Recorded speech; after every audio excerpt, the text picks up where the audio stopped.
Online છે ને એ ક્યારે ઓફ નથી થતો ના. તો આ મેનેજ કરવું ખૂબ જ ટફ. અને તમે કહો છો તમારે 2 કિડ્સ છે એટલે થોડું વધારે આમાં ઇન્વોલ્વમેન્ટ લેવું પડતું હોય એમ. તો બિઝનેસમાં તમારે આગળ આવવું હોય ને તો થોડું સ્ટ્રોંગ બનવું પડે. રાઈટ.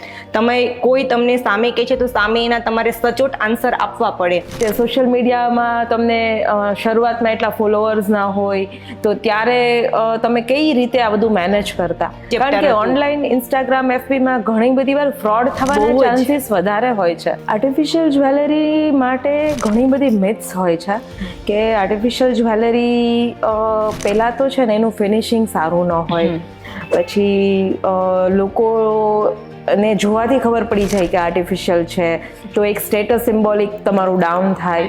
તો આ બધા ચેલેન્જીસ તમને આવ્યા હતા? ચેલેન્જીસમાં એવું હતું કે અમે સૌ જ્યારે બિઝનેસ સ્ટાર્ટ કર્યો ને ત્યારથી જ નક્કી કર્યું હતું કે પ્રીમિયમ ક્વોલિટીનું જ સેલિંગ કરવું છે, ક્યારેય ચીપ ક્વોલિટી નહીં કે જેનાથી આપણું એક કસ્ટમર તૂટે. હવે જ્યારે આપણે ઓફલાઈન બિઝનેસ હોય ને તો એના આવર્સ ફિક્સ હોય કે તમારે સવારે 10 થી સાંજે 7 વાગે કે 8 વાગ્યા સુધી. પણ જ્યારે તમે ઓનલાઈન હો છો ત્યારે એમાં કોઈ આર્સ ફિક્સ નથી હોતા. તો ટાઈમ મેનેજમેન્ટ કેવી રીતે કરો છો? એક વાત છે ને મને મારા દાદીની યાદ આવે કે તમે જે કીધું ને એ જ કોન્ટેક્સમાં કે તમારી વાતો થાય છે તો સમજો કે તમારી પ્રગતિ પણ થાય છે. 100%. કારણ કે અત્યારે કેવું છે, મારો બિઝનેસ 100% ઓનલાઈન છે એટલે ટોટલી મારે મોબાઈલ વર્ક કરવાનું, બરાબર. એટલે કન્ટિન્યુ મારા હાથમાં ફોન હોય. હવે મેગા સિટીની અંદર વર્ક ફ્રોમ હોમથી લોકો વાકેફ છે, કારણ કે ઘરે ઘરે વર્ક ફ્રોમ હોમ થાય છે ને તો લોકો ટેવાયેલા છે કે એ મોબાઈલમાં કે લેપટોપમાં કામ કરે છે. પણ ગામડાની જે સિનિયર સિટીઝન છે ને, તમારા હાથમાં ફોન જોવે એટલે એક જ વિચાર એના મગજમાં આવે, આખો દિવસ મોબાઈલ લઈને જ બેઠી. રાઈટ. એ જ. હા. એટલે એ નથી સમજતા કે એ આમાં વર્ક કરે છે. કારણ કે મેં તો જોયેલું પણ છે, વીકેન્ડમાં ગામડે હોઈએ ને તો ક્યારેક વર્ક કરતી હોય ફોનમાં, ઘરે કોઈ આવે ને તો પૂછે મારા સાસુને કે ધર્મિષ્ઠા ક્યાં? તો મારા સાસુને કે એના રૂમમાં એનું વર્ક કરે છે, કામ કરે છે. તો ત્યાં સ્પેશિયલી જોવા આવે કે સાચે એનું કામ જ કરે છે કે મોબાઈલમાં બીજું કઈ રીલ્સ સ્ક્રોલ કરે છે. રીલ્સનું નામ લીધું ને તો મને યાદ આવ્યું કે તમે બહુ સરસ રીલ્સ બનાવો છો. લાઈક હેલે હબમાં જે તમે ડે ટુ ડે અપડેટ્સ મૂકો છો ને રીલ્સના કોન્ટેક્સમાં મૂકો છો. તો આ રીલ્સના આઈડિયા કોણ લઈ આવે છે અને શૂટ કોણ કરે છે? બિઝનેસને લઈને ફેમિલી લાઈફ ક્યાંય કોમ્પ્રોમાઇઝ થાય છે? અર્લી મોર્નિંગ 6 વાગે મારો બિઝનેસ સ્ટાર્ટ થાય છે, રાત્રે 11 વાગ્યા સુધી. મારે તો આંખ ખુલે એટલે બિઝનેસ ચાલુ, રાત્રે સુવા ટાઈમે આંખ બંધ થાય ત્યારે મારો બિઝનેસ બંધ. નમસ્કાર મિત્રો, અંતર્મન ચેનલમાં આપનું ખૂબ ખૂબ સ્વાગત છે. તમારો પ્રેમ મને મળી રહ્યો છે, તમારો આદર મને મળી રહ્યો છે, એના માટે આપનો ખૂબ ખૂબ આભાર. આજના પોડકાસ્ટમાં આપણે નારી વિશે જાણીશું, નારીની અસીમ શક્તિઓ વિશે જાણીશું. યા દેવી સર્વભૂતેષુ શક્તિ રૂપેણ સંસ્થિતા નમસ્તસ્યૈ નમસ્તસ્યૈ નમસ્તસ્યૈ નમો નમઃ. આજના આધુનિક સમયમાં નારીએ દરેક ક્ષેત્રે પોતાનું નામ આગળ રાખ્યું છે. એ કોઈ પણ ક્ષેત્ર હોય, 4 દિવાલમાંથી નીકળીને ઉમરો ઓળંગીને નારી આજે દરેક ક્ષેત્રમાં પોતાનું નામ રોશન કર્યું છે. એવા જ એક ગુજરાતના નાના એવા સિટીમાંથી આવેલા ધર્મિષ્ઠાબેન આહિર છે, જેમને પોતાનો બિઝનેસ કોરોના કાળમાં શરૂ કર્યો અને ત્યાંથી આજે એમની પ્રગતિ ઉચ્ચ શિખરે છે. આવો આપણે એમને મળીએ. ધર્મિષ્ઠાબેન આહિર, કેમ છો Dharmishthaben? Welcome to Antarman channel. Thank you so much. Dharmishthaben આહિરની ઓળખાણ આમ તો છે ને દરેક લેડીઝને હશે જ, કારણ કે ઇન્સ્ટાગ્રામ ઉપર ધર્મિષ્ઠાબેન આહિરનું હેલે હબ એ ખૂબ જ જાણીતું છે. હેલે હબ એટલે artificial jewellery brand. Artificial jewellery કહીએ એટલે આપણને એવું લાગે ને કે આર્ટિફિશિયલ જ્વેલરી એટલે શું, કે એ તો બધે મળે જ છે, તો હેલે હબ જ શું કામ? એ હેલે હબને આટલું બધું મહત્વ શું કામ? મહત્વ એટલે છે કારણ કે હેલે હબ એ નેક્સ્ટ ટુ ગોલ્ડની એક કક્ષા ધરાવે છે. આવું આજે હેલે હબ અને ધર્મિષ્ઠાબેન આહિરની આખી સક્સેસ સ્ટોરીને આપણે સૌ સાથે માણીએ. ધર્મિષ્ઠાબેન, વેરાવળથી રાજકોટમાં તમારું ખૂબ ખૂબ સ્વાગત છે. Thank you so much. Dharmishthaben, તમારી જે લાઈફ છે, આપણે આખી સક્સેસ સ્ટોરી આજે જાણવી છે મારે. તો નાનપણથી શરૂઆત કરીએ. નાનપણમાં શું હતું અને કેવી રીતે તમે જે કહીએ ને કે સ્ટડી, પછી મેરેજ, પછી કિડ્સ અને બિઝનેસ, બધું ત્યાં સુધી આપણે આખી સ્ટોરી લઈ જવી છે, રાઈટ? તો પહેલાં તો નાનપણની વાત કરીએ ને અભ્યાસની વાત કરીએ. તો સૌપ્રથમ તો મારું જન્મ સ્થળ એટલે આપણે ગીર સોમનાથ જિલ્લાનું તાલુકાનું ઘુસિયા ગામ, બરાબર? અચ્છા. કદાચ ઘુસિયા ગામથી બધા વાકેફ હશે, કારણ કે બહુ મોટી શૈક્ષણિક સંસ્થા ત્યાં છે. એટલે મારું 1 થી 5 ધોરણ સુધીનું શિક્ષણ તો ગવર્મેન્ટ સ્કૂલમાં જ હતું, બરાબર. પ્લસ પ્રાઇવેટ સ્કૂલમાં ગયા છે. અને એ મારી જર્ની પછી જોઈએ ને તો આગળ મેરેજ પછી પણ મારી સ્ટડી ચાલુ હતું અને મારું મેરેજ થયું છે. એટલે ઇનલોઝ ફેમિલી પણ બધા સપોર્ટિવ, એટલે મેરેજ પછી પણ સ્ટડી કન્ટિન્યુ છે. અને હજુ પણ લગ્નને 11 વર્ષ પછી પણ મારું સ્ટડી ચાલુ છે. અચ્છા, અત્યારે પણ સ્ટડી કરો છો? હા, અત્યારે પણ અત્યારે શું સ્ટડી કરો છો? અત્યારે મારું PhD રનિંગ છે. અચ્છા, PhD એટલે થીસીસ આવતા હશે અલગ અલગ. તો કયા સબ્જેક્ટને લઈને તમે PhD કરો છો? મારે અત્યારે શેક્સપિયર ઉપર ચાલુ છે PhD. ઓ વાવ, એમ કહે ને કે લેખક. વાહ, સરસ. અમે જેને વાંચવાનો શોખ હોય ને એનું જ્ઞાનની દિશાઓ ઘણી મોટી હોય, અને તમે તો પાછા લેખક છો, કાવ્યકાર છો, રાઈટ? તો આવી બધી પ્રેરણા ક્યાંથી મળે છે? બસ કહું ને તો કોઈ એવું હતું નહીં કે મારે લખવું છે, નાનપણથી એવું કશું નહીં એમ. પણ જસ્ટ હોસ્ટેલમાં હતા ત્યારે એવા 1-2 કિસ્સા એવા સામે આવ્યા કે ત્યાંથી લખવાની પ્રેરણા જન્મી અને લખવાની શરૂઆત કરી. પણ ત્યારે લખવાનું કેવું હતું કે કન્ટિન્યુઅસ નહીં, સમય મળે તો લખવાનું, એ રીતે. ને પછી પ્રતિલિપિ ઉપર એક આપણે ID બનાવ્યું અને પછીથી લખવાનું કન્ટિન્યુ ચાલુ, કારણ કે રોજ તમને પ્રતિલિપિ એક ટોપિક આપે અને ટોપિક ઉપર લખવાનું ચાલુ. એટલે એ રીતે લખવાની જર્નીની શરૂઆત થઈ. અને હાલમાં મારા સ્વરચિત જે કાવ્યો છે એ 300+ છે. વાહ, શું સિદ્ધિઓ છે તમારી. ધર્મિષ્ઠાબેન, આમ કહીએ ને કે આપણું સૌરાષ્ટ્ર રિજિયન એટલે હજી ઘણા બધા ફેમિલી એવા છે જે રિજિડનેસમાં આવે છે, કે જ્યાંથી સ્પેશિયલી લેડીઝને એટલી બધી તક ના મળતી હોય. તમારો સમાજ પણ એવો જ છે, જે હું એવું નહીં કહું કે બધો સમાજ, પણ ઘણી ખરી લેડીઝ હજી પણ પોતાની ટેલેન્ટ પોતાના ખિસ્સામાં લઈને જ ચાલે છે, એને મોકો નથી મળતો, રાઈટ? તો તમને સમાજમાંથી ખૂબ સરસ સપોર્ટ મળ્યો છે. એની પાછળનું મેઇન એક ભૂમિકા કોની છે? ખાસ તો મારા સાસુ સસરા અને મારા હસબન્ડ. અચ્છા. કારણ કે હું છે ને આહિર ફેમિલીમાંથી આવું છું, તો અમારી ફેમિલીનું મેઇન વ્યવસાય તમે કહી શકો ને તો ખેતી. બધા જ જેન્ટ્સ અને લેડીઝ બધા ખેતી સાથે સંકળાયેલા હોય. અને ઇવન મેં તો એ પણ જોયું છે કે લગ્ન પછી ઇવન તમે PhD કરેલા હો અને તમારી પાસે ગવર્મેન્ટ જોબ નથી તો તમારે ખેતરની અંદર જઈ અને કામ કરવાનું. અચ્છા. ગાય ભેંસ તમારે સાચવવાના. એ અમારો બિઝનેસ છે, એટલે એના પ્રત્યે કોઈ અણગમો નથી. સ્વાભાવિક છે, પેઢી દર પેઢી બધા કરે છે, બરાબર. પણ કહેવાય ને કે સમાજની સાથે થોડું અપગ્રેડ થવું પણ જરૂરી છે, રાઈટ? તમે આજથી 20 વર્ષ પહેલા જે જિંદગી જીવતા હતા અને આજે પણ તમે એ જ કન્ડિશનમાં હોવ તો એ ન ચાલે. સમાજની સાથે તમારે થોડું ચાલવું પડે. સમાજ અને સમય, રાઈટ. કેમ કે મારા સાસુ છે ને સાવ અભણ એમ. અચ્છા. હા, ઇવન એને સ્કૂલ શું છે ને જોઈ નથી, બરાબર. તો એવી પરિસ્થિતિમાં એનો ઉછેર થયો, છતાં પણ અમારા માટે દરેક જગ્યાએ એણે ખુલ્લું આકાશ મૂકી દીધું છે. હા, કોઈ જ બંધન નહીં. તમારે સ્ટડી કરવું છે કરો, તમારે કેવા કપડાં પહેરવા છે તમે પહેરો, એમાં પણ મર્યાદા નહીં. તમારે ક્યાં જવું છે, શું કરવું છે, બધી જ રીતે એમ. એટલે સાસુ સસરા અને હસબન્ડનો એટલો સપોર્ટ રહ્યો છે ને, અનબિલીવેબલ એમ. રાઈટ.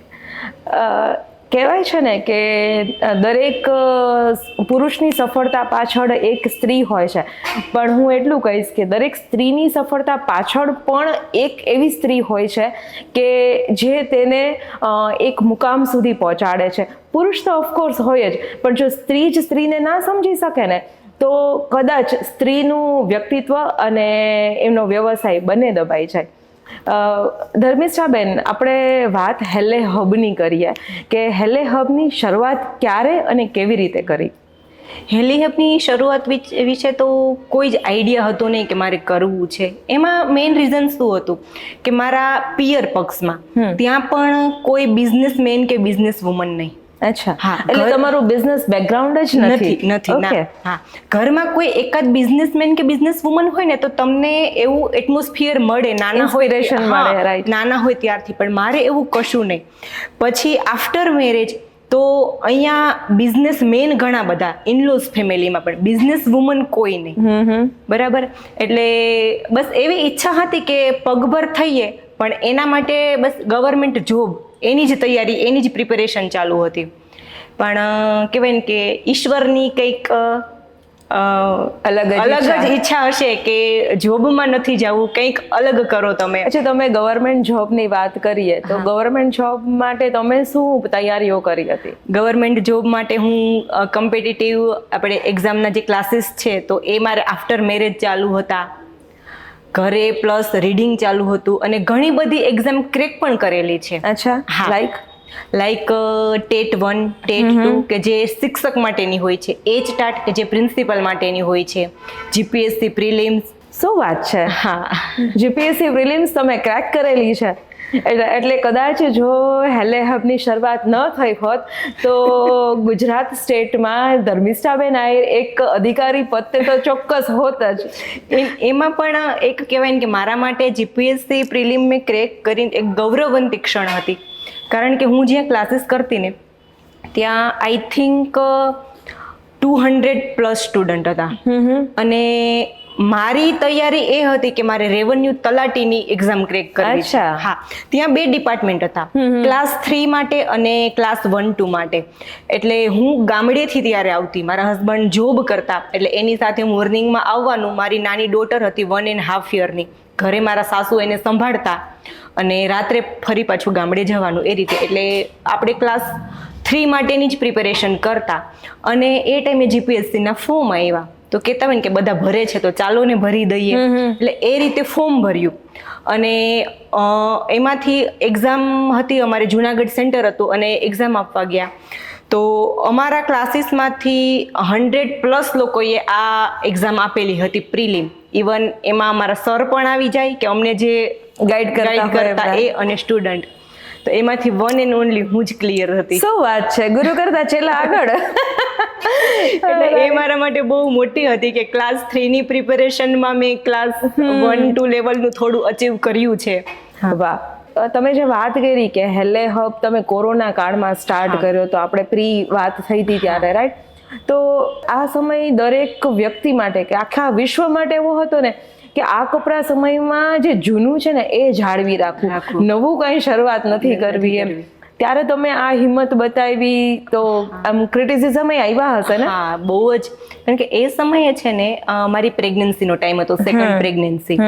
એટલે જસ્ટ એક વખત ઘરે આ બિઝનેસ વિશે વાત થઈ, એટલે મારે અને મારા હસબન્ડને, એટલે મારો સીધો એક જ ક્વેશ્ચન હતો, ઓલરેડી એક બેબી આપણને નાનું છે, હવે ઇન ફ્યુચર સેકન્ડ બેબી આવવાનું છે, તો એ ટાઈમે કઈ રીતે હેન્ડલ કરશું, કઈ રીતે બધું કરશું. પ્લસ મારું નેચર કેવું કે કોઈની સામે ન બોલી શકું, અને એક બિઝનેસમાં તમારે આગળ આવવું હોય ને તો થોડું સ્ટ્રોંગ બનવું પડે. તમે કોઈ તમને સામે કહે છે તો સામે એના તમારે સચોટ આન્સર આપવા પડે, અને એવું કોઈ જ મારામાં કશું હતું નહીં. પણ છતાં હસબન્ડે બહુ પોઝિટિવ, એણે થોડી હિંમત આપી, અને એ રીતે અમે હેલી હબની શરૂઆત કરી. ઘરેથી જ શરૂઆત કરી, અને સોશિયલ મીડિયા પર આપણે, અને ધીમે ધીમે આપણે કસ્ટમરનો પણ એવડો સપોર્ટ મળતો રહ્યો, ઈશ્વરની કૃપા અને ફેમિલીનો સપોર્ટ, કે આજે હેલી હબ ઇન્ટરનેશનલ લેવલ સુધી પહોંચી ગયું છે. વાહ! તમે જ્યારે વાત કરો છો કે સોશિયલ મીડિયાનો સપોર્ટ મળ્યો, તો તમે સોશિયલ મીડિયામાં ઇન્સ્ટાગ્રામ, FB અને વોટ્સએપ થ્રુ જ તમારો બિઝનેસ ચલાવો છો હજી પણ? હા, તો કેવી રીતે સોશિયલ મીડિયામાં તમને શરૂઆતમાં એટલા ફોલોઅર્સ ના હોય તો ત્યારે તમે કઈ રીતે આ બધું મેનેજ કરતા? મારે એવું હતું કે પર્સનલી છે ને ફ્રેન્ડ સર્કલ વધારે હતું. એટલે નોર્મલી તમે એમ કહો કે તમારા કોન્ટેક્ટ લિસ્ટમાં તમારું ફેમિલી મેમ્બર અને ફ્રેન્ડ્સ થઈને 500 કોન્ટેક્ટ છે, તો એ લેવલમાં મારી પાસે 1000 હતા, કારણ કે ફ્રેન્ડ સર્કલ બહુ વધારે હતું. એટલે સૌથી પહેલા શરૂઆત ઓનલી વોટ્સએપ. અચ્છા. હા, ઓનલી વોટ્સએપ. એટલે વોટ્સએપથી શરૂઆત કરી.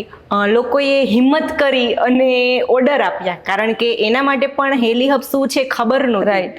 હા, એના માટે પણ એક નવું ચેપ્ટર કારણ કે ઓનલાઈન ઇન્સ્ટાગ્રામ FB માં ઘણી બધી વાર ફ્રોડ થવાના બહુ જ. ચાન્સીસ વધારે હોય છે, બહુ જ વધારે. એટલે લોકોનો તમારા ઉપરનો વિશ્વાસ ને હા. બિરદાવવા જેવો છે. એ તો ખરેખર અનબિલીવેબલ છે, કારણ કે ફ્રેન્ડ્સ હતા ને એટલે એણે ટ્રસ્ટ કરી લીધું અને ઓર્ડર્સ કર્યા. વસ્તુ એ લોકો પાસે ગઈ, એ લોકોને ગમી છે, ઇવન બહુ જ ગમી છે. પોતે જે ફોટોઝમાં જોયું હતું એના કરતાં પણ એને વધારે સારું લાગ્યું છે. એટલે ખબર હોય એવું હોય ને કે લેડીઝ એક વસ્તુ સારી આવે એટલે 4 લેડીઝને કહે કે મારી પાસે આ માઉથ છે. પબ્લિસિટી. હા, શેર થાય. એટલે એમ એક કસ્ટમરે બધાએ એની રીતે શેર કર્યું છે અને એમાં તો કે વોટ્સએપ ગ્રુપ થોડું મોટું બની ગયું. પછી મને ઘણાએ સજેસ્ટ કર્યું કે તમે ઇન્સ્ટા પર ચાલુ કરો ને. એટલે પછી પર્સનલ અકાઉન્ટમાંથી આપણે પબ્લિક અકાઉન્ટ કર્યું અને ધીમે ધીમે ફોલોવર્સ એમાં વધ્યા છે અને અહીંયા સુધીની સફર આપણે હાંસલ તમારી કરી છે. સફર ખરેખર બિરદાવવા જેવી છે. તમે જે વાત કરી કે જ્યારે હેલે હબની સ્ટાર્ટ કર્યું એ પહેલાથી તમે બિઝનેસ સ્ટાર્ટ કરી દીધો હતો, તો ખાલી આર્ટિફિશિયલ જ્વેલરી જ શું કામ, બીજું શું કામ કંઈ નહીં એમ? હા, એનું રીઝન છે કે હું જે એરિયામાં રહું છું ને, જે સિટીમાં રહું છું ને, ત્યાં મેં જે સમયે બિઝનેસની શરૂઆત કરીને ત્યારે એનું માર્કેટિંગ બહુ ઓછું હતું, કોઈ જ નહીં. ઇવન ક્લોથિંગ છે તો ક્લોથિંગમાં ઘણું બધું હોય. હા, એટલે હવે તમે કોઈ એવું ફિલ્ડ સિલેક્ટ કરો કે એમાંથી તમે ઉભરી શકો. રાઈટ. હા, એટલે એ ટાઈમે આપણે આર્ટિફિશિયલ જ્વેલરીનું સિલેક્શન કર્યું છે. આર્ટિફિશિયલ જ્વેલરી માટે ઘણી બધી મિથ્સ હોય છે કે આર્ટિફિશિયલ જ્વેલરી પહેલાં તો છે ને એનું ફિનિશિંગ સારું ન હોય, પછી લોકોને જોવાથી ખબર પડી જાય કે આર્ટિફિશિયલ છે, તો એક સ્ટેટસ સિમ્બોલિક તમારું ડાઉન થાય. તો આ બધા ચેલેન્જીસ તમને આવ્યા હતા? ચેલેન્જીસમાં એવું હતું કે અમે સૌ જ્યારે બિઝનેસ સ્ટાર્ટ કર્યો ને ત્યારથી જ નક્કી કર્યું હતું કે પ્રીમિયમ ક્વોલિટીનું જ સેલિંગ કરવું છે, ક્યારેય ચીપ ક્વોલિટી નહીં કે જેનાથી આપણું એક કસ્ટમર તૂટે. એટલે એ જ પદ્ધતિથી આગળ વધ્યા છે અને આજે પણ પ્રીમિયમ અને અલ્ટ્રા પ્રીમિયમ ક્વોલિટી જ. અચ્છા. હા, અને હવે કસ્ટમરની ડિમાન્ડ ઉપર અમે કોપી બનાવવાનું સ્ટાર્ટ કર્યું છે, કારણ કે દરેક લોકો છે ને અલ્ટ્રા પ્રીમિયમ ના લઈ શકે, બધાની કેપેસિટી અલગ અલગ હોય છે.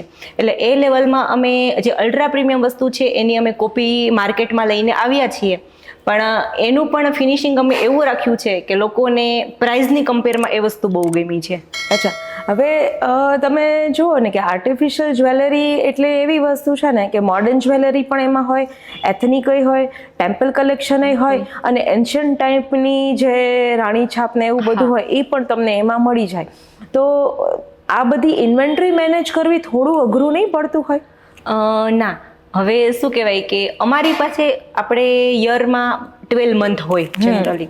અમારી પાસે કેવું કે બિઝનેસ કરવા માટે 10 મંથ ઇનફ, અને 2 મંથ અમારી પાસે એવા હોય કે અમારે આને કેટેગરી વાઇઝ ડિવાઈડ કરી લેવા. અચ્છા. હા, 2 મંથ એવા છે કે જ્યારે અમારે હવે નેક્સ્ટ વેડિંગ સેશન માટે ક્યુ કલેક્શન લઈ આવવાનું છે, કઈ ડિઝાઇન માર્કેટમાં લાવવાની છે, કારણ કે લાસ્ટ યર અમે જે સેલિંગ કર્યું છે તો હવે નેક્સ્ટ યરમાં તો કસ્ટમર પણ એવું અપેક્ષા રાખીને બેઠા છે કે કંઈક નવું આવશે. યસ, બરાબર, કારણ કે 1 વર્ષથી તો એ ડિઝાઇન બધા જુએ જ છે અને એનાથી કંટાળી ગયા છે, એટલે એ પણ રાહ જોઈએ. એટલે અમારે ડિઝાઇન કરવાની, એને બનાવવાની, પછી કેવો સ્ટોક હશે, કેટલો સ્ટોક કરવો, કઈ વસ્તુ, એ બધું મેનેજમેન્ટ માટે અમારી પાસે 2 મંથ મળે છે.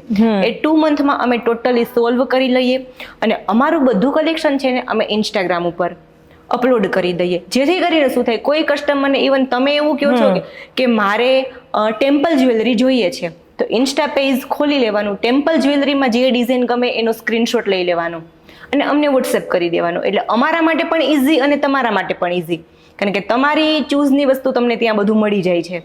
એટલે એ રીતે અત્યારે અમે અને કસ્ટમર બે ટેવાઈ ગયા છીએ. તમે વાત કરી કે સ્ક્રીનશોટ લઈ લે અને પછી વોટ્સએપમાં ડિલિવર કરે તમને ને પછી તમે એને સપ્લાય કરો. હવે જ્યારે આપણે ઓફલાઈન બિઝનેસ હોય ને તો એના આવર્સ ફિક્સ હોય કે તમારે સવારે 10 થી સાંજે 7 વાગે કે 8 વાગ્યા સુધી, પણ જ્યારે તમે ઓનલાઈન હોવ છો ત્યારે એમાં કોઈ આવર્સ ફિક્સ નથી હોતા. તો ટાઈમ મેનેજમેન્ટ કેવી રીતે કરો છો? ટાઈમ મેનેજમેન્ટ અત્યારે અર્લી મોર્નિંગ 6 વાગે મારો બિઝનેસ સ્ટાર્ટ થાય છે, રાત્રે 11 વાગ્યા સુધી. શું વાત છે. હા, એટલે ઘણી વખત છે ને મારા હસબન્ડ સાથે પણ મારે આમ જસ્ટ હસી મજાકમાં થતું હોય, મેં કીધું તમારી કેવી શાંતિ, સવારે 9:30-10 વાગે ઉઠી અને બિઝનેસ પર જવાનું, રાત્રે 8 વાગે ઘરે. મારે તો આંખ ખુલે એટલે બિઝનેસ ચાલુ, રાત્રે સુવા ટાઈમે આંખ બંધ થાય ત્યારે મારો બિઝનેસ બંધ. પછી એક કસ્ટમર સાથે પણ એવું થયું, એક વખત સન્ડેના ફેમિલી સાથે બહાર હતા, એટલે કસ્ટમરનો કોલ આવ્યો કે દીદી આ વસ્તુ અમારે પરચેસ કરવી છે, રિપ્લાય આપો ને. એટલે મેં એમ કીધું દીદી આજે સન્ડે છે, ફેમિલી સાથે બહાર છું તો બિઝનેસ આજે થોડું બંધ રાખ્યું છે, આવતીકાલે. ઓહો દીદી, ઓનલાઈન બિઝનેસ પણ સન્ડેના બંધ હોય? ઓનલાઈન બિઝનેસ, મારો ક્વેશ્ચન એક્ઝેક્ટલી આ જ હતો કે ઓનલાઈન છે ને એ ક્યારે ઓફ નથી થતો. ના. તો આ મેનેજ કરવું ખૂબ જ ટફ, અને તમે કહો છો તમારા 2 કિડ્સ છે એટલે થોડું વધારે આમાં ઇન્વોલ્વમેન્ટ લેવું પડતું હોય એમ. તો ક્યારે એવું લાગે કે બિઝનેસને લઈને ફેમિલી લાઈફ ક્યાંય કોમ્પ્રોમાઇઝ થાય છે? ફેમિલી લાઈફમાં તો ઘણું કોમ્પ્રોમાઇઝ કરવું પડે છે, કારણ કે શું હોય કે અત્યારે છે ને time to time schedule fix થઈ ગયું. ટાઈમમાં 5 મિનિટે જો આડાવડું થયું ને એટલે તમારું આખું શેડ્યુલ છે ને ચેન્જ થઈ જાય. એટલે ઘણી વખત કેવું થાય, પછી બધા દિવસો સરખા ન હોય. વેડિંગ સિઝન આવશે ત્યારે એટલું વર્કલોડ વધશે ને કે ઘરે રસોઈ બનાવવા માટેનો પણ સમય નહીં મળે, ટિફિન મંગાવીને ખાવું પડશે. હા, એટલે આની પાછળ શું થાય કે તમે બિઝનેસ નથી કરતા, જસ્ટ હાઉસવાઈફ છો, તો તમારા ફેમિલીને પૂરતો સમય આપી શકો, તમારા કિડ્સને તમે પૂરતો સમય આપી શકો. અત્યારે કેવું થાય, સમય આપીએ તો છીએ નો ડાઉટ, પણ ક્યાંક એ બધાને પણ થોડું કોમ્પ્રોમાઇઝ કરવું પડે. ઘણી વખત એવું થતું હોય કે મારે વર્કલોડ હોય તો એના ડેડી બંને ઢીંગલીઓને સાચવતા હોય. अच्छा, ये वो बात हो गई कि कुछ पाने के लिए कुछ तो खोना પડતા है. રાઈટ. તમે કીધું ને કે ઘણા લેડીઝના ફોન આવે સન્ડેના એમ, તો મોસ્ટલી તમારું જે ફિલ્ડ છે એમાં લેડીઝ કસ્ટમર જ વધારે હશે. તમે વિચાર્યું છે ક્યારેય કે જેન્ટ્સ માટે પણ આર્ટિફિશિયલ જ્વેલરી તમારા હેલે હબમાં વસાવશો? ઓલરેડી અવેલેબલ છે. અચ્છા. હા, એમના માટે પણ અવેલેબલ છે કે જે નોર્મલી પેન્ડલ ચેઇન હોય, એમના બ્રેસલેટ, લકી, એ બધી વસ્તુ અવેલેબલ છે અમારી પાસે. અચ્છા, એટલે જે જનરલ બધું હોય એ અવેલેબલ છે? હા, અવેલેબલ છે એમની પાસે પણ. એટલે અત્યારે કેવું છે હેલી હબમાં કે ઘણી વખત કેવું થાય, કોઈ લેડીઝ છે ને વાત કરતા ડરે છે, કારણ કે લોકોએ અત્યારે છે ને મનમાં એક મેન્ટાલિટી લઈ લીધી છે કે આ રીતે કોઈ બિઝનેસ કરતા હોય ને તો એની સાથે વાત કરતા અમને નહીં આવડે. કોઈ ગામડાની લેડીઝ હોય ને એવું કરે, એની સાથે અમને વાત કરું, એને ડર છે અંતર કે એની સાથે વાત કરતા અમને નહીં ફાવે, એટલે પછી એ લોકો શું કરે, એના હસબન્ડ જોડે વાત કરાવે. પછી ઘણી વખત કંઈ ક્વેરી હોય તો પછી હું એમ કહું કે સર ડાયરેક્ટ તમારા વાઈફને આપો ને ફોન, તો એની સાથે જ હું એને ડિસ્કસ કરું, સમજાવી શકું આ વસ્તુ પ્રોપર આવી આવશે, આની લેન્થ કેટલી આવશે, બધું ને. તો એમ કે મેડમ એ ડરે છે તમારી સાથે વાત કરતા એમ. અચ્છા, એટલે એક સક્સેસફુલ લેડી થી જે નોર્મલ લાઈફ જીવે છે એ લેડી ડરે છે કે કદાચ અમે અહીંયા ક્યાં ગડબડ કરી. હા, એટલે પછી મેં શું કર્યું કે હેલી હબને છે ને એ રીતે જ ઢાળી દીધું, લાઈક એક લિક્વિડની જેમ, કે એને તમે જે વાસણમાં નાખો ને એવો શેપ એ પકડી લે. તો હેલી હબ એક એવું જ કે ગામડાની લેડીઝ સાથે મારે વાત કરવી હોય તો ટોટલી એની ટોનમાં જ વાત કરવાની, અને ઇન્ટરનેશનલ ક્લાયન્ટને સંભાળતા હોય તો એ રીતે સંભાળતા હોય, બરાબર. એટલે કોઈને હેલી હબથી ડર ન લાગે અને બધા જ તો કે ઈઝી કન્વર્સેશન થઈ શકે. રાઈટ. કેમ કે મારે અત્યારે કેવું છે, હું પર્સનલી મારે જ્વેલરી સિવાયનું બીજું કંઈ ઓનલાઈન શોપિંગ કરવું છે ને તો મેં પર્સનલી એ નોટ કર્યું છે કે કોઈને પૂછીએ પ્રાઇઝ માટે મેં મેસેજ કરેલો હોય ને તો 3 થી 4 દિવસે મને એનો રિપ્લાય મળે છે. તો અત્યારે આપણી અંદર છે ને એટલું ધીરજ ખૂટી ગઈ છે, એટલું વેઇટ કરવું નથી ગમતું કોઈને, કે આજે હું મેસેજ કરું અને 4 દિવસ પછી મને રિપ્લાય મળી. યસ.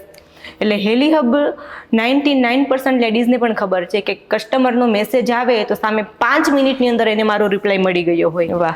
હા, એટલે એના માટે પણ સમાજ અને સોસાયટી તરફથી ઘણા ટોન્ટ મળે છે, પણ ગુજરાતીમાં કહેવત છે ને કે એક કાનેથી સાંભળી અને બીજા કાનેથી કાઢી નાખવાનું. કારણ કે જો તમારે કંઈક સક્સેસ થવું હશે, આગળ વધવું હશે, તો ખરાબ વસ્તુ માટે આ તમારે અપનાવવું જ પડશે. અને ઓ ભાઈ એક વાત છે ને, મને મારા દાદીની યાદ આવે કે તમે જે કીધું ને એ જ કોન્ટેક્સમાં કે તમારી વાતો થાય છે તો સમજો કે તમારી પ્રગતિ પણ થાય છે. 100%. કારણ કે અત્યારે કેવું છે, મારો બિઝનેસ 100% ઓનલાઈન છે, એટલે ટોટલી મારે મોબાઈલ વર્ક કરવાનું, બરાબર. એટલે કન્ટિન્યુ મારા હાથમાં ફોન હોય. હવે મેગા સિટીની અંદર વર્ક ફ્રોમ હોમથી લોકો વાકેફ છે, કારણ કે ઘરે ઘરે વર્ક ફ્રોમ હોમ થાય છે ને, તો લોકો ટેવાયેલા છે કે એ મોબાઈલમાં કે લેપટોપમાં કામ કરે છે. પણ ગામડાની જે સિનિયર સિટીઝન છે ને, તમારા હાથમાં ફોન જોવે એટલે એક જ વિચાર એના મગજમાં આવે, આખો દિવસ મોબાઈલ લઈને જ બેઠી. રાઈટ, એ જ. હા, એટલે એ નથી સમજતા કે એ આમાં વર્ક કરે છે. કારણ કે મેં તો જોયેલું પણ છે, વીકેન્ડમાં ગામડે હોઈએ ને તો ક્યારેક વર્ક કરતી હોય ફોનમાં, ઘરે કોઈ આવે ને તો પૂછે મારા સાસુને કે ધર્મિષ્ઠા ક્યાં? તો મારા સાસુ કે એના રૂમમાં એનું વર્ક કરે છે, કામ કરે છે. તો ત્યાં સ્પેશિયલી જોવા આવે કે સાચે એનું કામ જ કરે છે કે મોબાઈલમાં બીજું કઈ રીલ્સ સ્ક્રોલ કરે છે. તમે રીલ્સ નું નામ લીધું ને તો મને યાદ આવ્યું કે તમે બહુ સરસ સરસ રીલ્સ બનાવો છો. લાઈક હેલે હબમાં જે તમે ડે ટુ ડે અપડેટ્સ મૂકો છો ને, રીલ્સના કોન્ટેક્સમાં મૂકો છો. તો રીલ્સના આઈડિયા કોણ લઈ આવે છે અને શૂટ કોણ કરે છે? આઈડિયા પણ હું જ લઈ આવું છું ને શૂટ પણ હું જ કરું છું. ક્યારેક જરૂર પડે તો હસબન્ડ કરી આપે છે, બાકી તો સેલ્ફ શૂટ. અચ્છા, અને એડિટિંગ ને બધું જાતે જ કરો છો?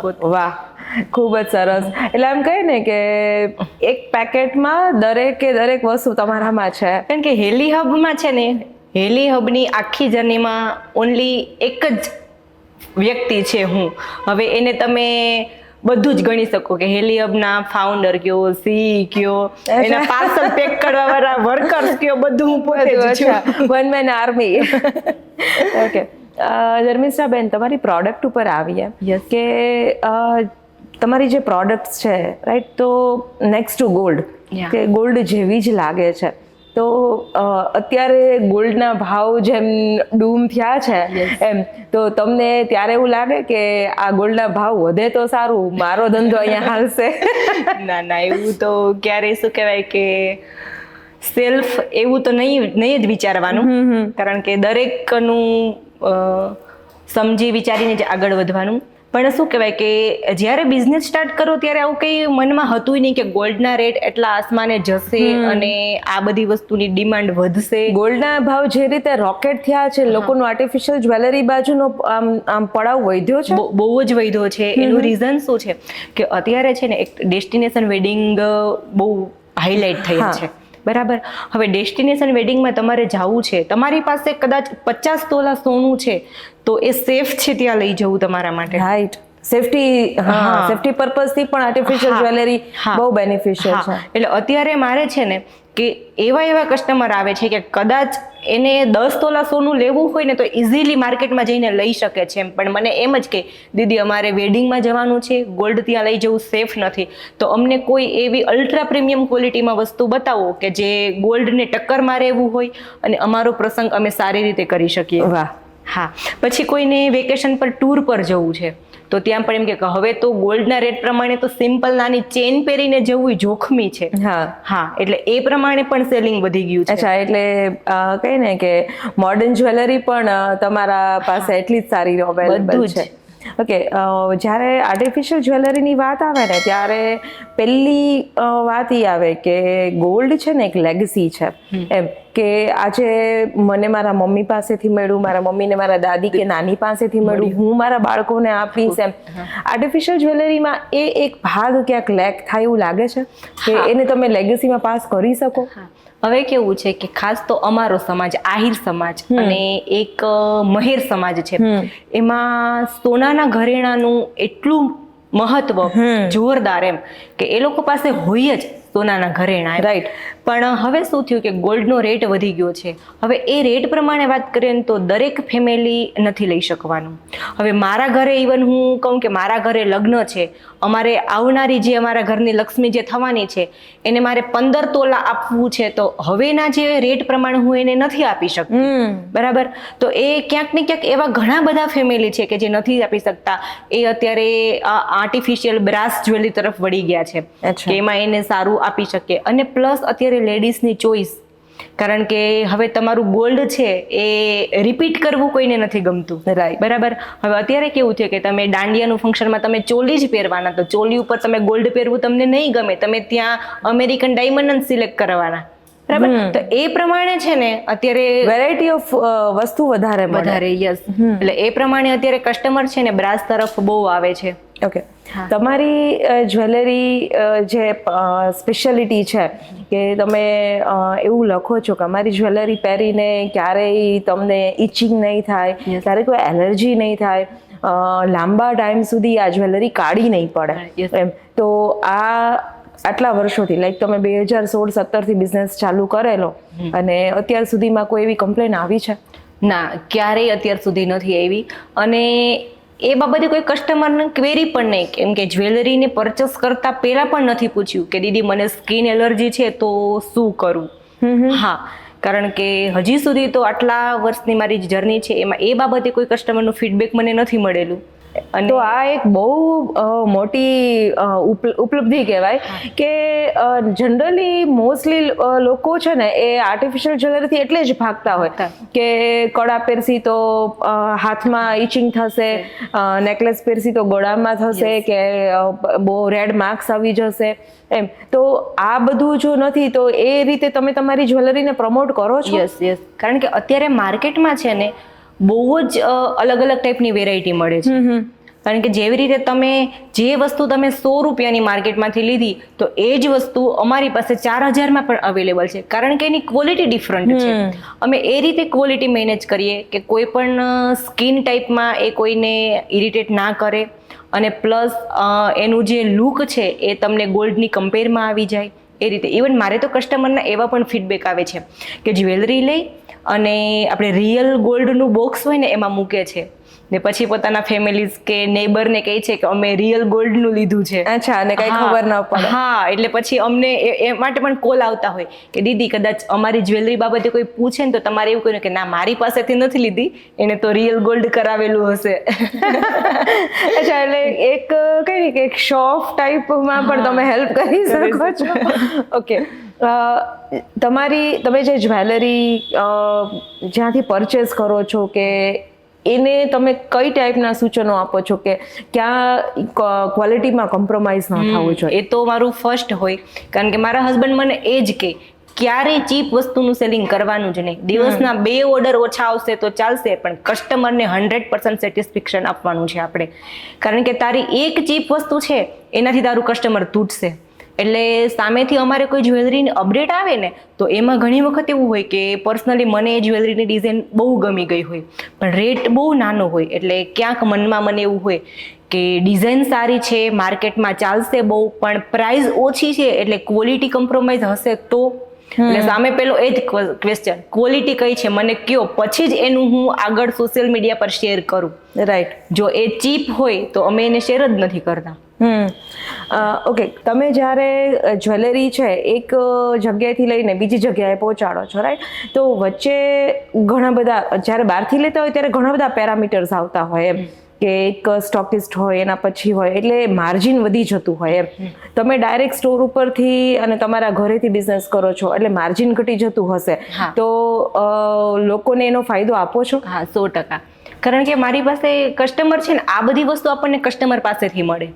ઘણી વખત એવું થતું હોય કે કોઈ કસ્ટમર પરચેસ કરે ને પછી પોતાના ઘરે પાર્સલ પહોંચે, આગળ એને બીજી જગ્યાએથી લઈ લીધું હોય એક વસ્તુ, પછી એની સાથે ક્વોલિટી મેચ કરે, પછી મને કોલ કરે, દીદી તમે જે વસ્તુ અમને 2000માં આપી છે ને, માર્કેટમાંથી અમે એ વસ્તુ 3000માંથી લીધી હતી જે તે ટાઈમે.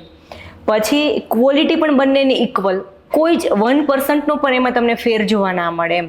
એટલે પછી કહે કે માર્કેટ કરતાં તમે ઘણું સસ્તું આપો છો. રાઈટ. હા, એટલે તમારા જેવી જ ક્વોલિટી બહાર કદાચ 50% મોંઘી વેચાય છે. વધારે. ઓકે. તમે જે સપ્લાય કરો છો તો કુરિયરથી તમે બધે તમારું જે ગુડ્સ છે એ પહોંચાડતા હશો, રાઈટ? તો ક્યારે એવું બને કે અહીંયા ભાંગતૂટ થાય, કોઈની કસ્ટમરની એવી કમ્પ્લેન આવે કે આ કુરિયર ડેમેજ થઈ ગયું છે કે એ ટાઈપનું? હા, એવું રેરલી 4 to 5% એવું થતું હોય છે. કારણ કે જ્વેલરીના મોસ્ટલી પાર્સલ છે ને આવડા સાઇઝમાં હોય, બરાબર. હવે એને અમે વ્યવસ્થિત બોક્સમાં પેક તો કરેલું હોય, પણ ઘણી વખત શું થાય, બહુ મેજર ના હોય પણ કોઈ ડાયમંડ છે તો એ નીકળી ગયો હોય, કોઈ એકાદ મોતી છે નીકળી ગયું હોય, એવું હોય. પણ શું કહેવાય કે કસ્ટમર પણ એટલા સારા મળ્યા છે ને તો પોતાની રીતે બધું મેનેજ કરી લે છે. અને કોઈ કેસમાં એવું બને કે એ બ્રોકન થઈ ગયું છે તો અમે એને રિપ્લેસ કરી આપો છો. હા. ઓકે. તમે ડેઈલી હેપી કસ્ટમરની સ્ટોરી મૂકતા હોય છો, તો હેપી કસ્ટમર્સના રિવ્યૂ આવતા હોય કે અમને આ જ્વેલરી બહુ ગમી છે, કે તો એમાંથી કોઈએ એવું કીધું છે કે મારા મેરેજ છે ને આ મારું હેપી કસ્ટમરનું છે ને પછી થોડાક ટાઈમ પછી મૂકજો હો, કે મેં મારા ઇનલોઝમાં એવું કીધું છે કે આ મેં રિયલ કરાવેલું છે? ના, એ બાબતે તો નથી. કારણ કે મારે તો કેવું છે, એક વખત એક કસ્ટમરે મને ફીડબેક સેન્ડ કરેલું હશે અને એ ટાઈમે આઈ થિંક કંઈક વર્કલોડમાં હશે, એટલે મારું હેપી કસ્ટમરની સ્ટોરી બનાવવાનું મારા માઇન્ડમાંથી જ નીકળી ગયું. અને એકાદ વીક થયું એટલે કસ્ટમરનો મને મેસેજ આવ્યો, દીદી તમે મારી હેપી કસ્ટમરની સ્ટોરી ના બનાવી, મને બહુ જ દુઃખ થયું. એટલે એ એક ચાર્મ છે કે હેલે હબમાં અમે હેપી કસ્ટમર છીએ. પછી હમણાં જ એક કરંટનું છે, આઉટ ગુજરાતના કસ્ટમર છે, તો એટલું ફાઇન એણે ફીડબેક આપ્યું, બહુ જ સરસ લખીને આપ્યું. એટલે મોસ્ટલી મારે કેવું કે કોઈ પણ કસ્ટમર ફીડબેક આપે ને, કોઈનું નાનું હોય કોઈનું મોટું હોય, તો એને મારે એક જ રિપ્લાય આપવાનો, બરાબર. એ રિપ્લાય અમે સેવ કરીને રાખેલો હોય, ડિરેક્ટલી કસ્ટમરને અમારે ફોરવર્ડ કરી દેવાનો. तो मैं એને એ મારો ફીડબેક છે ને ફોરવર્ડ કરી દીધો. तो कि दीदी मैंने इतनी टाइम निकाल के आपके लिए ये फीडबैक लिखा और आपने सिर्फ ऐसा ही रिप्लाई दिया. मैंने तो बहुत एक्सेप्टेशन रखी थी दीदी का रिप्लाई भी बहुत अच्छा आएगा. तो પછી મને એવું થયું કે અચ્છા કસ્ટમર પણ અમારી પાસેથી એવી આશા અને અપેક્ષા રાખે છે કે અમે પણ સામે એને એવા પોઝિટિવ ફીડબેક આપીએ. જનરલી છે ને જોયું છે કે જે લોકો આર્ટિફિશિયલ જ્વેલરીની વાત કરતા હોય ને, તો આર્ટિફિશિયલ જ્વેલરી એટલે એવું કે એને કંઈ સાચવીને બહુ રાખવાની જરૂર નથી એમ, એક આપણા ડ્રોવરમાં પડ્યું રહેશે. તો તમને શું લાગે છે કે આને કેટલી કેરની જરૂર છે? ના, કેરની તો જરૂર છે, કારણ કે આ જે મેટલ છે ને એ બ્રાસ મેટલ છે. બ્રાસ હાઈ ગોલ્ડમાં આવે છે, તો એને તમે જેટલું કેર કરશો ને એટલું એ લોંગ લાસ્ટિંગ છે. લાઈક તમે એને યુઝ કરી અને ગમે ત્યાં મૂકી દેશો, બરાબર, તો એને કોઈ પણ વસ્તુ તમારી મેટલવાળી વસ્તુ ટચ થશે ને તો ત્યાં એ પેલું ખરાબ થવાની થઈ જશે. યસ. એટલે બને ત્યાં સુધી એને કેમિકલવાળી વસ્તુથી દૂર રાખવાની. પછી બોડીમાં તમે એને પહેરો છો તો આપણે જે લેડીઝ કોઈ પણ મેકઅપ કે કરતી હોય તો બને ત્યાં સુધી એ ટચ નહીં થાય એનું ધ્યાન રાખવાનું. ઇવન આફ્ટર યુઝ એને કોઈ એક કોટનની અંદર પેક કરી અને એક બોક્સની અંદર એટલે કોટનમાં જ પેક કરવાનું. જનરલી જ્વેલરી બોક્સ વેલ્વેટ ના આવતા હોય છે. ના, એ ચાલે, પણ કોટન હોય તો વધારે સારું. હા. ઓકે. એટલે ટેકન આફ્ટર કેર પણ આની એટલી જ રાખવાની, રાઈટ ને? કારણ કે ગોલ્ડની આપણે એટલે રાખીએ છીએ કારણ કે પ્રેશિયસ છે, અને અહીંયા આપણે થોડુંક આમ ગ્રાન્ટેડ લઈ લઈએ છીએ કે હવે કાંઈ વાંધો નહીં. ઓકે. તમારે એમ કહીએ ને કે જ્યારે કસ્ટમર આવતા હોય તમારી પાસે, ડેઈલી એના ફોન આવતા હોય, હેપી કસ્ટમરની સ્ટોરી હોય, તમે રોજ ઇન્સ્ટાગ્રામ ઉપર તમારી સ્ટોરી મૂકો છો, પોસ્ટ મૂકો છો, એઝ વેલ વોટ્સએપ હોય, તો ડેઈલીનું આ કામ તો રહે જ. નવા સ્ટોક જોવાનું, તમારી પાસે છે કે નહીં એ જોવાનું, નવી વસ્તુ માર્કેટમાં કઈ ચાલે છે એ જોવાનું. આ ટાઈમ કેવી રીતે મેનેજ કરો છો? એ ટાઈમમાં એવું હોય કે મોર્નિંગનો ટાઈમ હોય ને, લાઈક અમારું બિઝનેસ મેં કીધું કે મારે તો 6 વાગ્યાથી શરૂ થઈ જાય, પણ કસ્ટમરના મેસેજ આવવાના નોર્મલી મને 10 વાગ્યા પછીથી શરૂ થાય છે, કારણ કે બધા પોતાનું રૂટીન કામ પતાવી અને પછીથી, તો એ મોર્નિંગના 6 to 10 એ ટાઈમ મારો આ બધા માટે હોય છે કે માર્કેટમાં શું નવું આવ્યું છે, હવે અમારે કઈ જ્વેલરી લઈ આવવાની છે, અમારી પાસે કઈ વસ્તુનો કેટલો, આગલા દિવસે નાઇટના 11 વાગ્યા પછી મને જે વોટ્સએપમાં મેસેજ મળ્યા છે, કોઈ કસ્ટમરના ઓર્ડર આવેલા છે, પેમેન્ટ આવેલું છે, તો એ સ્ટોક મારી પાસે અવેલેબલ છે કે નહીં, એ બધું કામ છે ને 10 વાગ્યા પહેલા કરી નાખવાનું. અચ્છા. પછીથી તમારો લીગલ બિઝનેસ. ઓકે, માર્કેટમાં જ્યારે નવો સ્ટોક આવે ને ત્યારે જૂની વસ્તુ જૂની થઈ જાય, તો ક્યારેય લગભગ દરેક સેગમેન્ટમાં છે ને એવું હોય કે જે જૂનું થઈ ગયું છે ને એ સેલમાં જવા દે, તો હેલે હબમાં કઈ રીતે હોય છે? અમારે કેવું હોય છે કે કોઈ પ્રોડક્ટ છે કે એનું સેલિંગ વધારે થઈ ગયું છે તો એને અમે સ્ટોક આઉટ જ કરી દઈએ છીએ. અચ્છા. હા, કારણ એટલે કે ડુપ્લિકેશન ન મળે તમને. અમારું પર્સનલી એવું છે કે અમારી જ્વેલરી છે ને બને ત્યાં સુધી રિપીટ ન થવી જોઈએ, બરાબર, કારણ કે રિપીટેશન લેડીઝને ગમતું નથી. હા, એટલે અમે એને સ્ટોક આઉટ જ કરી દઈએ છીએ. અને કોઈ પ્રોડક્ટ રેર કેસમાં એવું હોય કે હવે અમારે ન્યૂ પ્રોડક્ટ લોન્ચ કરવાની છે અને આ છે, તો અમે પણ પછી એમાં ડિસ્કાઉન્ટ રાખીએ છીએ. ઓકે. જેમ કહીએ ને કે અમુક પ્રોડક્ટ એવી હોય કે લોંગ લાસ્ટિંગ લાઈફ ટાઈમ હોય, એમ કે અમુક ડિઝાઇન્સ એવી હોય કે જે બધાને ગમતી હોય, એવો કોઈ એકાદી એવી પોર્ટફોલિયો છે તમારા હેલે હબમાં? એ છે ને ચંદન ડિઝાઇન.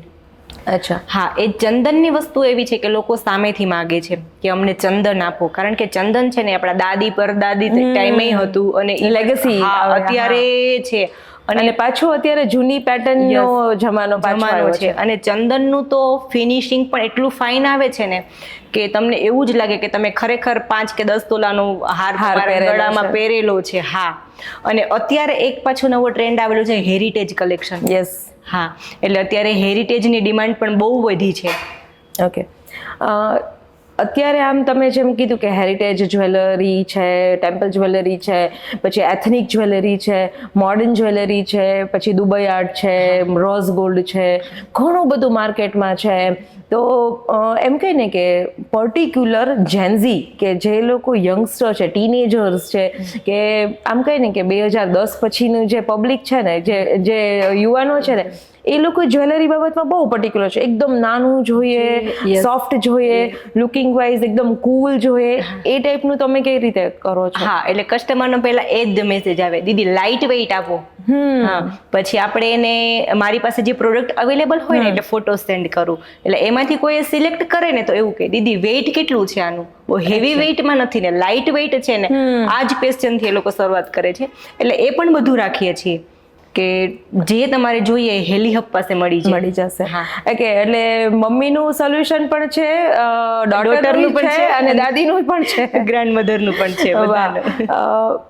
તમે વાત કરી કે તમે બહુ સરસ પોયમ પણ લખો છો, રાઈટ?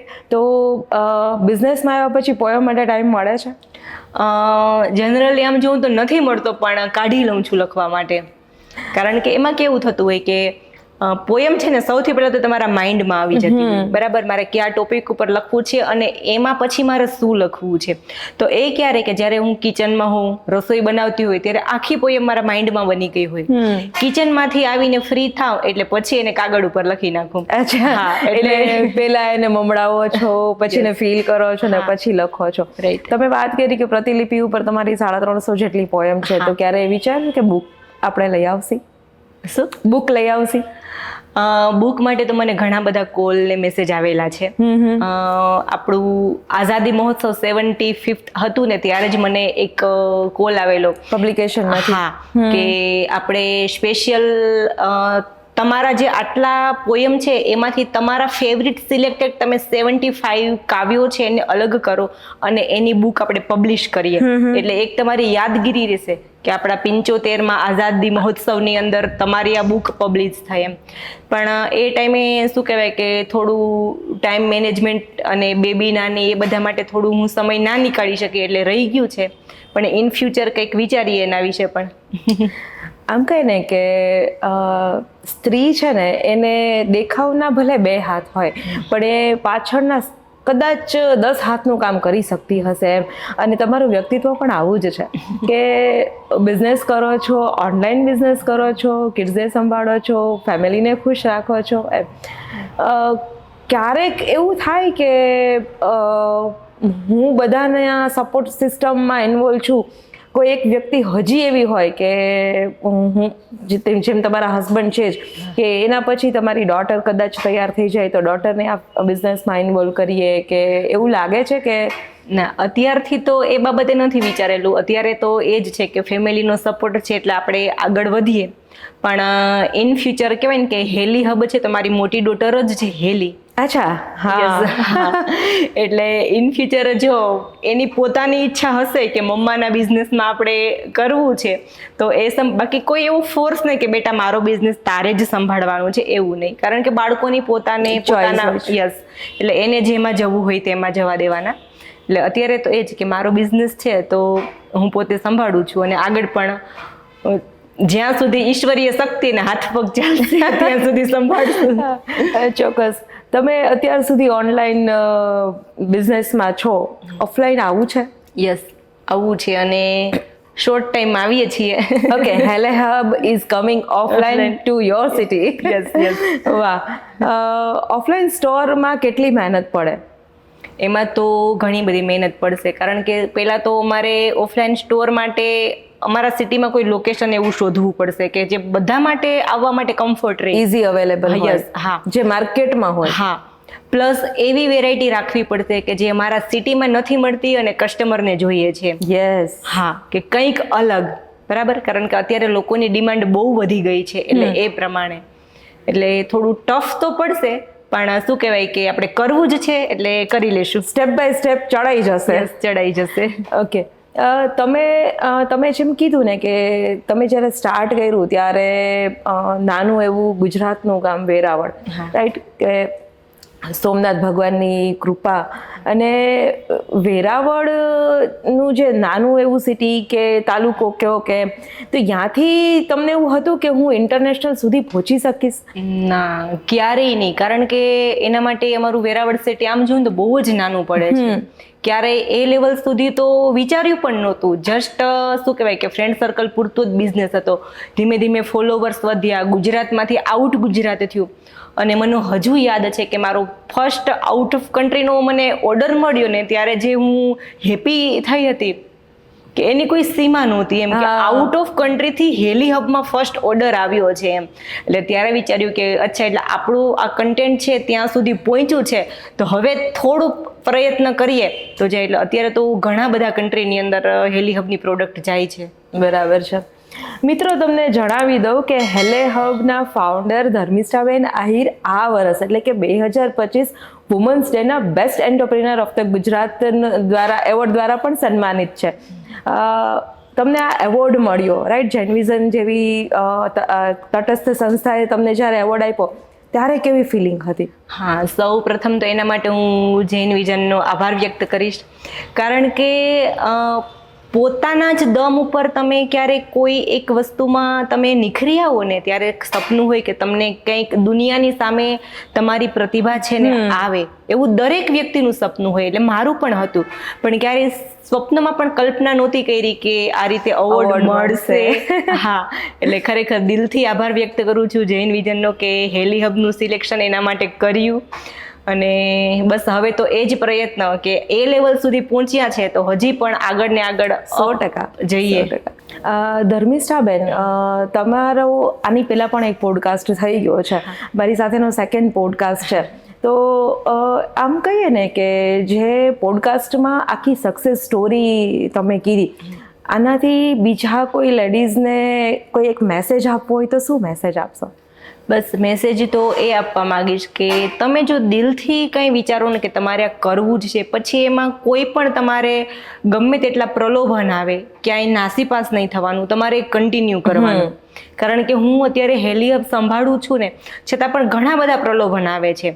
સોસાયટીમાં તો એવી પણ વાતો થાય છે, અરે બાપા કેટલું કમાય, પણ એ કેટલું કમાય છે ને એના માટે બોલવું ઇઝી છે, પણ એની પાછળનું સ્ટ્રગલ નથી દેખાતું. કારણ કે આ ઓનલાઈન સ્ટ્રગલ છે ને 4 દિવાલની વચ્ચે છે. હું કેટલા ઉજાગરા કરું છું, મારા બાળકોને સમય નથી આપતી, મારા ફેમિલીને સમય નથી આપી શકતી. અત્યારે લોકોને હાર્ડવર્ક છે ને એ દેખાય છે પણ સ્માર્ટ વર્ક નથી દેખાતું. એટલે ગમે તેટલા પ્રલોભન આવે ક્યાંય પાછું પડવાનું નહીં. તમે જો એક મનથી નક્કી- મક્કમ yes, હોય. મનથી મક્કમ હોય કે કરવું જ છે તો થઈ જાય. એક વખત હું પોયમ મેં લખી ને તો પોયમ લખીને મેં સોશિયલ મીડિયા પર અપલોડ કરી. એટલે મને એક મારો ક્લાસમેટ હતા, એનો મને મેસેજ આવ્યો. મને કે બેન કઈ રીતે મેનેજ કરો છો તમે? પોયમ લખો છો, ઘર સંભાળો છો, બિઝનેસ સંભાળો છો, સમય કઈ રીતે મળે? એટલે મારો એને એક જ આન્સર હતો કે જેને ઉડવું છે એને ગગન મળી રહે છે. હા, એટલે તમે નક્કી કરો કે કરવું જ છે એટલે થઈ જાય, 100% થઈ જાય, કે નાસીપાસ નહીં થવાનું ક્યારેય. ઓકે, તો એ પોએમ આપણે સાંભળીએ જે તમે સિલેક્ટ કરી છે. ચોક્કસ. આ પોયમ પણ છે ને ખાસ તો મેં મારા સેલ્ફ માટે જ લખેલી છે. કારણ કે કેવું હોય કે કોઈ મેન જેન્ટ્સ હોય ને એ કોઈ બિઝનેસમાં ગમે એટલું આગળ વધે ને એને એટલા અવરોધો ન આવે, પણ કોઈ લેડીઝ છે ને એ ક્યાંય પણ એવી હાઇલાઇટ થાય ને એટલે તરત એ વાદ વિવાદ ચર્ચામાં આવે છે. બરાબર, એને પાછળ ખેંચવાના પણ પ્રયત્ન ઘણા કરવામાં આવે છે. રાઈટ, કારણ કે તમે તમારું કામ મૂકીને એવું કામ કરો છો કે જે તમારા ક્રાઇટેરિયાનું નથી. Yes, right. તો ધર્મિષ્ઠાબેનની પોયમ સાંભળવા હું તો આતુર છું જ, તમે પણ માણો. તો ખાસ તમારી પોયમ પહેલા હું બે શબ્દો કહીશ કે છે ને મારું કેરેક્ટર પહેલા કેવું હતું, એ કોઈ એક વ્યક્તિ આવીને સેજ એવું મને કહી દે તો હું રોવા મંડી જાઉં, જરા પણ સ્ટ્રોંગ નહીં. એવું એક આપણી ગુજરાતી સાદી ભાષામાં કહીને કે તું તો સાવ માઈ કાંગલી છે, એવું મારું વ્યક્તિગત ચરિત્ર મારું એવું હતું. પણ આફ્ટર મેરેજ મારા હસબન્ડે સપોર્ટ કરી અને મને એટલી સ્ટ્રોંગ બનાવી છે ને, એટલે ખાસ મેં હવે એના માટે જ આ કાવ્ય લખ્યું છે કે મેં પણ ધરી છે ખુમારી હસીને જિંદગી જીવવાની, મેં પણ ધરી છે ખુમારી હસીને જિંદગી જીવવાની, ગમ તો હવે ગોથા મારશે કેમ કે હું થોડી એને સ્વીકારવાની. વાહ ભાઈ વાહ. કોઈને આવવું છે મેદાને મારા ચહેરા પર દર્દના વાદળ થઈને, તો લલકારું છું ક્ષત્રિયાણી થઈને, આવી જાઉં શસ્ત્ર સરંજામ લઈને. વાહ. રથ મારો ધર્માનંદ ને સારથી મારો આનંદ છે, શંખ પણ ફૂંકાશે પછી કહેતા નહીં કે આ તો યુદ્ધ છે. વાહ. જેની હોય તૈયારી પલાયન થવાની એ જ મેદાને આવે, બાકી પાક્યું નથી કોઈ કે જેને મને રડાવવાનું ફાવે. ડરને તો ડામી જ દીધો છે અને દર્દને પણ દફનાવી દીધું, આનંદની સિંહણ છું તો લાવશો ક્યાંથી મારા દુઃખોનું સીધું. વાહ ભાઈ વાહ. રડતી રોંદણા એને તો જમાના વીતી ગયા, હવે તો સુપર વુમન થઈને પાવર પણ વધી ગયા. વાહ વાહ. જેણે કરવી મને ઉદાસ એને કહું છું રામ નામ રટ, બાકી દર્દ ગમ ઉદાસીની આખી જાતને કહી દીધું ચલ હટ. અરે વાહ ભાઈ વાહ. ખરેખર બહુ ઇન્સ્પાયરિંગ શબ્દો વાપર્યા છે ને તમારો આની પાછળનો જે થોટ છે ને એ બહુ ઇન્સ્પાયરિંગ છે. મિત્રો, સ્ત્રી ક્યાં સુધી પહોંચી શકે અને ક્યાં સુધી જઈ શકે એ આપણા વચ્ચે આપણી સાથે આપણી આસપાસ જોયેલા કેટલા બધા એવા કિસ્સાઓ છે. સુનીતા વિલિયમ્સથી લઈને કલ્પના ચાવલા કે પછી મેરી કોમથી લઈને સાનિયા મિર્ઝા, મિતાલી ક્રિકેટરને લ્યો કે ધર્મિષ્ઠાબેન આહિર, હું તમને કહું કે સોર્સ વગર ક્યારેય પણ આગળ વધવું ને એ બહુ જ અઘરી વાત છે.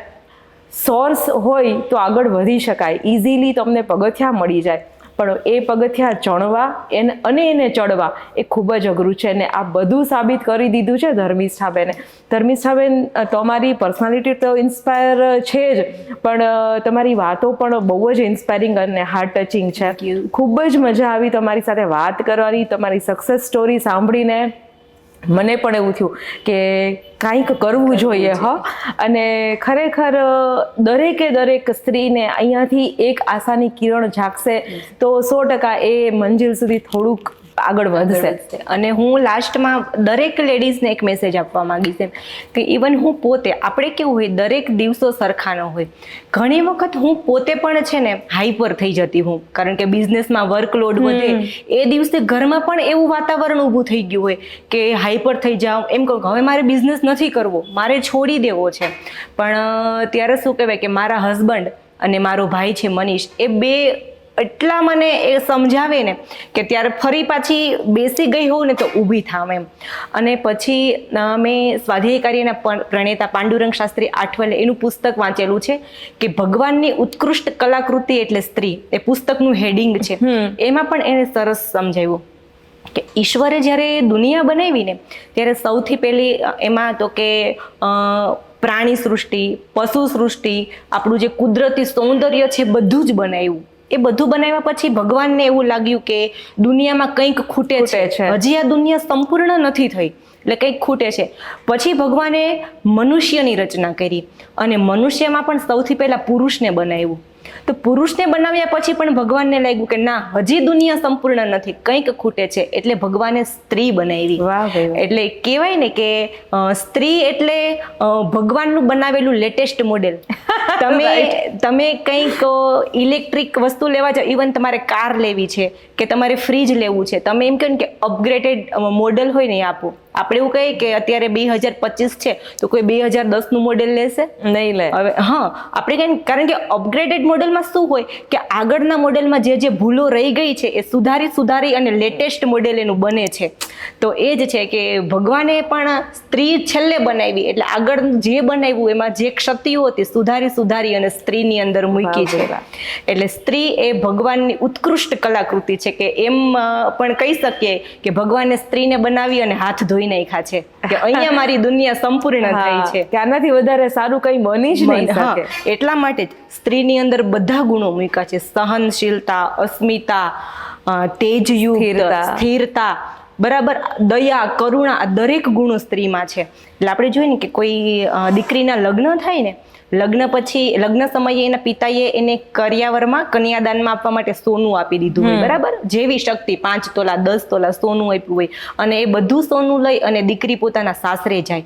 હવે થોડા દિવસ પછી એમાંથી કદાચ છે ને 2 તોલાની ચેન દીકરીથી ખોવાઈ જાય ને તો દીકરીને ચિંતા થાય કે મારા પપ્પાને શું કહીશ, આખી જિંદગીની કમાણીમાંથી મારા પપ્પાએ મને સોનું કરાવી દીધું હતું, મારાથી એ 2 તોલાનો ચેન ખોવાઈ ગયો, એને ટેન્શન હોય શું કહીશ એમ.